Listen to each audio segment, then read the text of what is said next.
Random thought. What's the worst love advice that you've ever gotten? I'm glad I learned this lesson early in life. This was in college. And the lesson I learned is never take dating advice from somebody who's not out dating. If someone's in a relationship, they're married, don't get dating advice from them. Only get dating advice from people who are dating, because those people are experimenting and they're like getting you to try stuff. I know why you say this. To see if it works. So the advice I got was from a mutual friend of ours. We'll just call him John. And there was this girl that I was into, and he was like, Terryl, what you got to do is this: like, don't try to sleep with her. What you want to do is, if y'all start, getting hot and heavy, you tell her, hey, I don't think we're ready for this, and slow everything down. And then when she leaves, she's going to like you even more. Well, I was like, hey, that sounds like some wise advice. I should try that. Yeah, that backfired hardcore, because I did that. I'm like, hey, I don't think we're ready yet. And she was just like, okay. And she was gone. Never to see me again. So. If I remember correctly, the next time you saw her, we were going to an apartment party and she was walking in with some other dude. Yeah. I guess he didn't tell her they weren't ready. He was ready. So she moved on with him. So that was my lesson there. And when I told him, he laughed. He was like, oh. And I'm just like, so I get it. People in relationships want to give dating advice to people to try some stuff to see if it works, because they're not out dating. So worst advice I ever received. Yo, I always think about that one because that was so funny. Like, why would you listen to him? Why? Because he was so right about a lot of other things. Like, we looked up to him. So I was like, hey, maybe, he's right. Let me try this. This could be something. And yeah, lesson learned. Don't listen or take dating advice from people who are not dating. Just like married people, don't take relationship advice from single people. Worst advice I think I ever got was, it's one of those things that, you hear it and they'll say, only marry somebody that loves you more than you love them, or date somebody who loves you more than you love them. I'm like, that's horrible advice. I knew that then and I know it now. I'm like, so you want somebody who is more into you than you're into them? No, I think you should be equally yoked. And I don't think there should be a comparison of love, like, and lust. It should be, this works, right? And this is my person. But yeah, I always think that's bad advice. So if anybody's giving you that advice right now, run. Don't fall into that one. They're telling you to date a puppy. That's what they're telling you to do. date a puppy. They will love you way more than you love them. So. I don't know. The way some of these folks are kissing their dogs in the mouth, got them all up in the bed, all this other stuff, feeding them off their forks and all this other. Some of these people love their dogs more than the dog loves them. So maybe the dog got that advice too. And it's like, yo, seriously, get you a master that you can master because they love you more than you love them. And you can piss on their bed if you want. They'll be fine. They'll just go, oh my God, don't do that again. No, just get a puppy. Don't get in a relationship. Get a dog. That's what that advice is. Oh my God. Welcome to the show. I'm Yachty Rude. And I'm just Terryl. You ever been out somewhere and overheard two people having crazy conversations? Yeah, kind of like this one. We are those people, and we've been having these conversations since college. Yeah, it's the Regular Guys Random Thoughts Podcast, episode 86. Be sure to like, subscribe, and definitely leave us comments. The college world exploded this weekend as Nick Saban, the czar, the recent czar of college football, just came out and said a lot of stuff. There's been a lot of stuff going on around this name, image, and likeness, these NIL deals that college athletes are getting, which some people say it's a great thing because college athletes are finally able to benefit financially because they make these universities billions of dollars.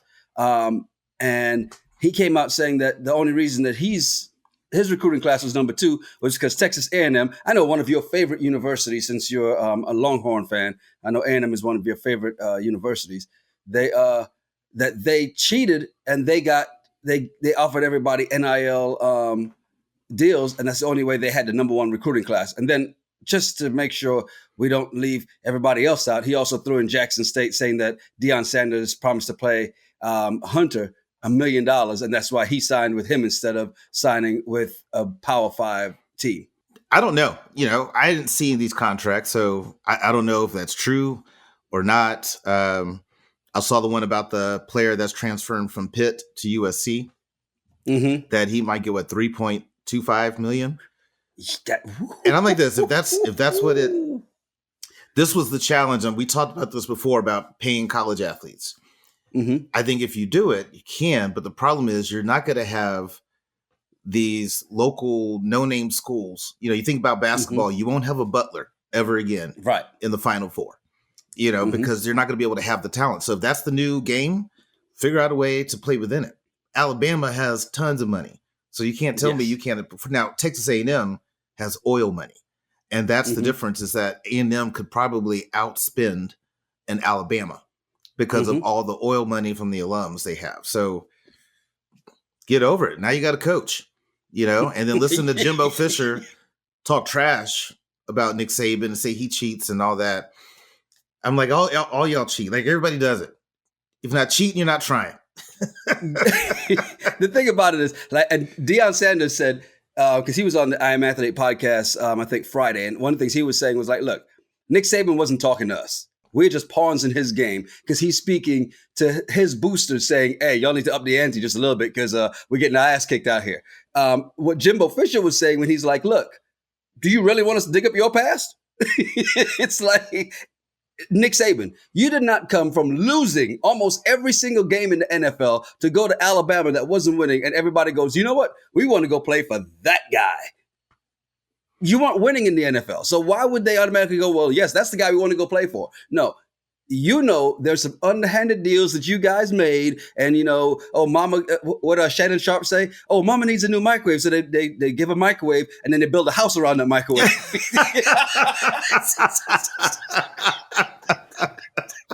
I was like, that is such. The way he put that was, Shannon Sharp is not the biggest wordsmith ever, but that was amazing. That's hilarious. It's crazy to me, though, that he tried to single out Deion Sanders, especially in that, and of course people go, well, what's going to happen on the set of the Aflac commercials for next season? Here's the thing about this. Deion Sanders already spoke about this.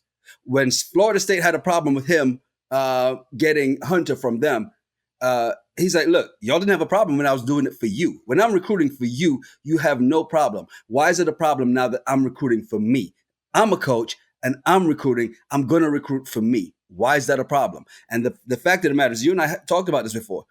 Hunter's a DB.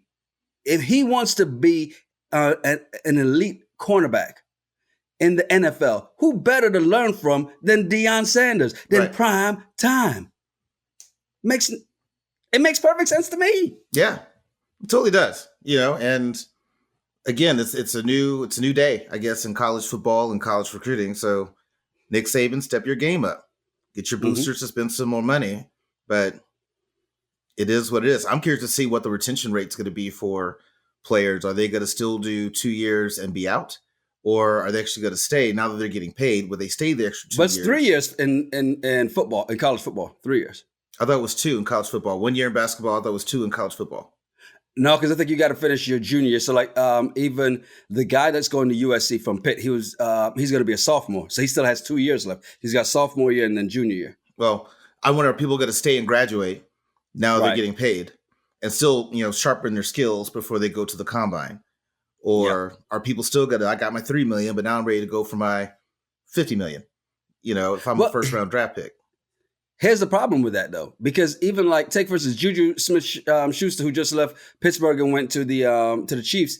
He may get, if he hits all of his bonuses, $3.25 million. So if it's true about this Pitt wide receiver that he's getting $3 million, the rookie wide receivers in the NFL are not making $3 million a year, right? So at the same time, it's like, oh, so you're going to get paid more in college? I know they made jokes about Joe McKnight when he went to the NFL, and they're like, yeah, so he's just mad because he had to take a pay cut when he left USC.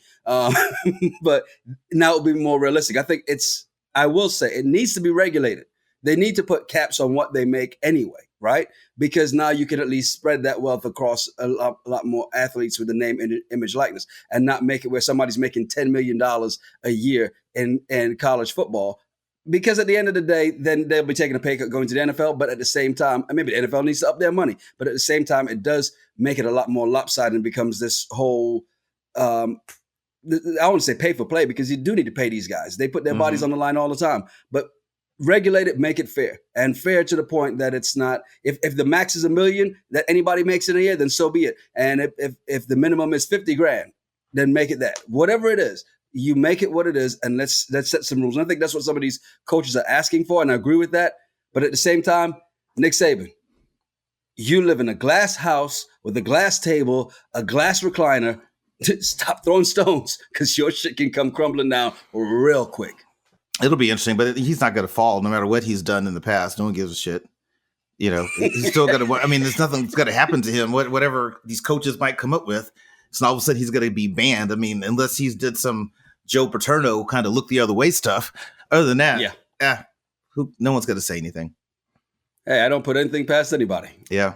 The one thing I may put past is you agreeing with me on this or finding a little glimpse of positivity in this next clip, right? So got this clip, saw this. So David Letterman is back with his My Next Guest Needs No Introduction. And one of his guests on this season is your favorite rapper, specifically your favorite female rapper, Cardi B. Not my favorite at all. I don't listen to Cardi B. And well, listen to what she had to say when she was on there. I don't really put a lot of political things in my music, but I use the fuck out of my platform. And I have used my platform even when I was a dancer. Because you might think that people are not looking, but they are. I'm a hood chick, and I'm from the Bronx. And a lot of people relate to me and follow me because they want to see how I'm dressed. They want to see my lifestyle. So I feel like I have a responsibility to also share to them, like, hey, while you're here and you're checking my outfit and you're checking my music, check out what's going on over here in this part of the world. Does this change your mind? Because you've always been big about. You didn't even let me get the question out. I mean, you're big on on artists not speaking on politics in any shape or form. Do you kind of get what she's saying in this sense, though? I'm not against artists speaking out on politics if you're educated about the issues and you can speak to it articulately. Great. There are a lot of artists who are very political. I mean, look at Killer Mike. I mean, Killer Mike, I love listening to Killer Mike speak, but he does his research. He understands the full issue. Cardi B, on the other hand, again, I don't like Cardi B, not because of her music. It's because that she openly said she would drug dudes that took them back to her house. She would steal their money and then leave. If any male stripper did that, Channing Tatum, he would have been canceled. But Cardi B gets a pass. And so, nope, I'm going to be consistent in my stances on people. So that's why I don't like Cardi B. Now, for her to talk politics and all that, if she's being articulate about the issues and really can explain it to some of the people who listen to her, great. But I would not get any political advice from Cardi B. You know, I wouldn't. I don't think she's giving political advice, but more drawing attention to the issues, which I think she's right in this sense, right? I've got a platform. I've got people who are following me. They're not following me for politics, but hey, while I have your attention, and this is here's why this really struck home for me, right? I remember when I got to Charleston and ended up being number one in all my demographics, right? You know, and I'm telling my granddad, because I'm third generation radio and TV, right? My granddad is like, I tell him, hey, I'm number one. He's like, great. And instead of just, well, congratulations, he's like, no. Now that you have their attention, what are you teaching them? And I think that stuck with me, and it's that point. If you have people's attention, now what are you doing to help them in the long run? Yes, you can keep entertaining them, but what are you doing in the long run, right? And the thing that I think for her is like, oh, this is going on and nobody's paying attention. I have your attention. I speak, you'll speak. You listen when I speak. Well, here, I'm going to drop in a little bit of this while we at it. Okay. I still don't see it that way because she told David Letterman, I'm a hoochie, and da-da-da. And so I'm like, oh, great. She didn't say hoochie. She said hood chick. Oh, she said hood chick. I thought she said hoochie. Okay. You just hear what you want to hear when it comes to Cardi. So if she said hood chick, if there's a bunch of other hood chicks that follow her and they're going to all of a sudden get enlightened on politics, great job, Cardi B. But I think it's kind of hard to enlighten people with my platform as well as WAP. I think it's just different. But if it works and there are people who get educated, great. All I'm saying is I would not go to Cardi B for anything other than a music and a beat. I don't think I would get anything else from her. You are not one way all the time. I know you, and you are not one way all the time. So why is it? Why are you so opposed to her WAP and pop for politics? Just saying, there's just certain people I would not get advice from, or even if she's like, "Hey, Terryl, let me tell you about Bitcoin, but let me stop you right there, Cardi. You go do your thing. If it works for you, awesome. I'm all stocked up. I'll talk to someone else, but I'm not going to get that from her." So if she's using her platform to educate people on politics, great. I'd rather her use her, and again, it's her platform. She can do whatever she wants with it. But I'd rather, to your point, and now that you got their attention, why not teach people to stop being hood chicks? Because that's not a positive thing. That's not something you brag about. Now, I'm a hood chick, and I think people who do brag about that being a positive need some help. Now, see, that's the part I think that you're missing here. I think, in her sense, it's like this is where I'm from. She's elevated. If you look at Cardi now from Cardi 5 years ago, big difference. Before she started drugging dudes, big difference. Or after she started drugging dudes. Now, Cardi, obviously, one thing she has not done, she's not stopped, is responding to comments. And I think in those moments when she's making her, and yeah, she came back and even addressed it later and said, yeah, that's something I did back then. And you act as if at some point it's not, people do this and they grow from it. No, because in the male side, we don't get a pass for our past. We don't get a pass for doing that. What have you done that you're worried is going to pop back I'm just up? saying that I'm not going to give her a pass, just like I'm not going to give anyone else a pass. Bill Cosby, don't listen to Bill Cosby. Don't listen to R. Kelly. Like, once I find out what you've done, I don't care all the positive you've done afterwards. I can't let that go. What she did, if a man did that same thing 10 years ago, he'd be canceled today. And so I hold that. And so I won't support Cardi B ever. We noticed. Yeah. And you would say, I did that, but that was back then. That's bullshit. Because if a man did it, he would be done. So I think if you want you want equality, then you have to deal with things the same way that we would have to deal with it. So I think that's only fair. Are you saying people don't change? Okay, Bill Cosby changed because he got too old to drug chicks. Are you sure? And sleep with them. But are you sure? Could you say he changed? He did a lot of positives, but do we let that stuff go? I won't. So no. I'm not saying she's drugging dudes now, but the fact that she did it and it's okay, I call bullshit on that. I will never support that. If a man did that exact same thing, you should be dealing with the exact same stuff. Look at the teachers that we kept calling out when the pandemic started that were hooking up with kids, right? Female teachers hook up with kids. Everyone's kind of like, male teacher does it. Oh, bury him under the jail. So to me, I will never support Cardi B. Wish her well, do her thing with her hood chick platform. I will never support her though. I hear you. It's whatever. I'm just saying. I know I'm gonna get hit in the comments. People are like, you should. I'm like, hey, that's fine. You're not gonna change my mind on Cardi B. Help her followers out. Get them educated on a couple things. Oh, that's great. If she's doing great things to help hood chicks, awesome. But I won't support anything. Wouldn't this world be a better place with less hood chicks? I would think it would be. But there are people out there who like hood chicks. I don't. Yes, they are. Yeah. I'm a little bougie. I don't like hood chicks. But there are people out there that like hood chicks. Oh, my God. Look, we got this one in from rgrtpod@gmail.com. And this is definitely some bullshit. And luckily it didn't happen anywhere where you are or where I am. Happened in Vancouver, where an Arby's manager admitted to at least twice urinating in the milkshake mix. And how he got caught was kind of crazy because there was a picture. He was being investigated for child pornography, right? Mm-hmm. There's a picture of him urinating in things. He said, oh, yeah, I did it at least twice. And then says, well, I think the last time I did change out the mix, I threw that mix away.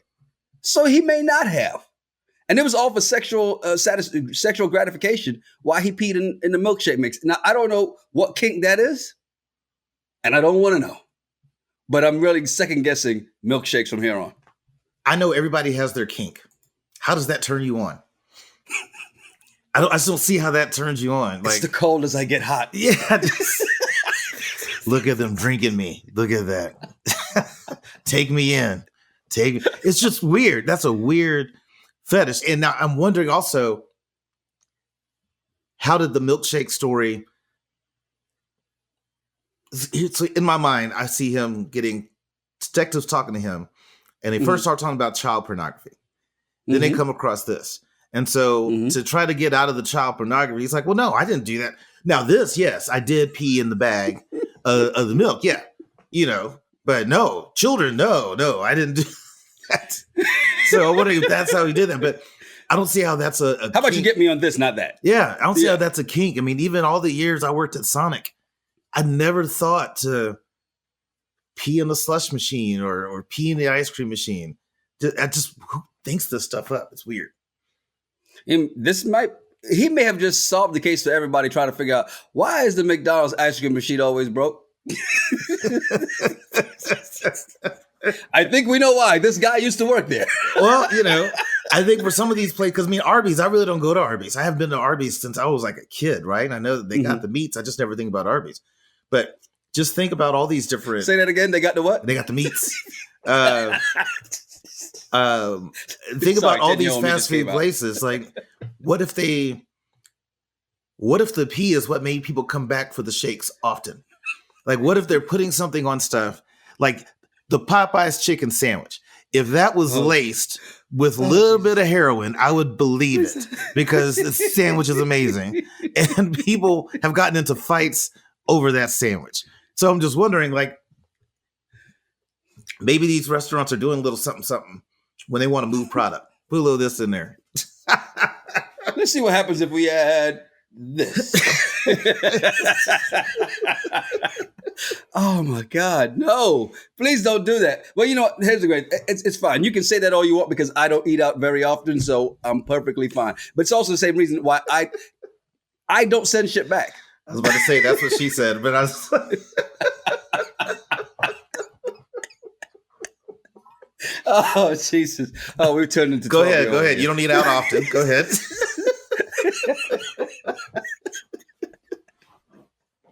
I do not go out to eat. Okay. And, because one, it's just... but that's just... I'm not one of those people who sends food back when I'm out either, right? Yeah. For that reason of, you never know. I've heard all the horror stories. I've never worked in fast food. I've never worked in the restaurant. I had a bar once, but that was a quick turnaround stuff, right? But I've never had to work in the back. But I've heard the horror stories. None of them came from you, but I've heard a lot of horror stories. Just want to make that clear. And none of them came from you, but a lot of horror stories about stuff that people did in the back. And that's why I never send food back. Yeah. And then hearing this story makes me go, I don't even want to go through the drive-thru anymore. Well, that's why you don't really go to an Arby's, but, Arby's but bad. Don't get those shakes. They're bad for you. It's bad sugar. Yeah, well, so is Starbucks. Yeah. That's another story. That's how you get the beatus.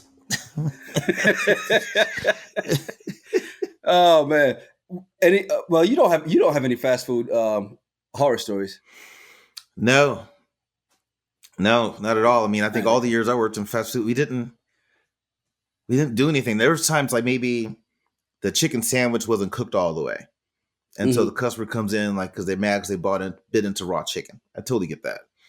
Totally get that. But other than that, on my watch, we didn't do anything crazy. Now I'll admit what I did do when I was a manager at Sonic was we drank at the job. we were putting vodka in the Statute of slushes. limitations is up, right? Yeah, put vodka in the slushes and just kind of have a little happy slush just to get through the shift. But no, I've not experienced or seen anybody, try to do anything bad to people's food. And even in the restaurant industry, in casual dining, when people brought food back, to me, I didn't get mad about it. I'm like, you're right. This was cold. Or this is this, just like you're absolutely right. Like you should bring it back. But no, I think people that do that, there's just certain people who should never work in the service industry. Now that we can agree on, and I will say it's not for you, and you just shouldn't do it. But in the climate we're in, everybody has to hire people, so it is what it is. I don't think anybody would actually blame you for having a drink on the job, especially working in fast food back then. Just because, one, you were in your 20s. Two, dealing with those customers and people who believe the customer is always right when we know they're not. I get it. Sometimes you just need to take the edge off. Yeah, you have to take the edge off. Yeah, that's why I can't do it anymore. Like I can't do customer service jobs because I don't have the patience. After about, we know. Yeah, I don't have the patience anymore for that, to deal with customers or whatever. I just couldn't do it. So you're now the grumpy old man, or like somebody said, we need to be called the two grumpy old men podcast. Yeah, that's right. You stay off my lawn too, damn it, while we're at it. Oh my God. Hey, don't forget, Wednesday, we are back with Married at First Sight reunion part 2 recap. Can't believe they actually made 2 parts of this. And then we have got another week after this week of it because Where Are They Now is going to be next week. Then Sunday, of course, back with 90 Day Fiance. If you missed the one from this week, you can check it out. It's up right now. And then, of course, on Mondays, audio podcast for the regular and then video for on YouTube. Blah, blah. And then on Tuesdays, we drop the video on YouTube. Yeah, can't wait for Married at First Sight to be done. Tell us how you really feel. Can't wait for it to be done. And I'm not doing season 15. They're ridiculous.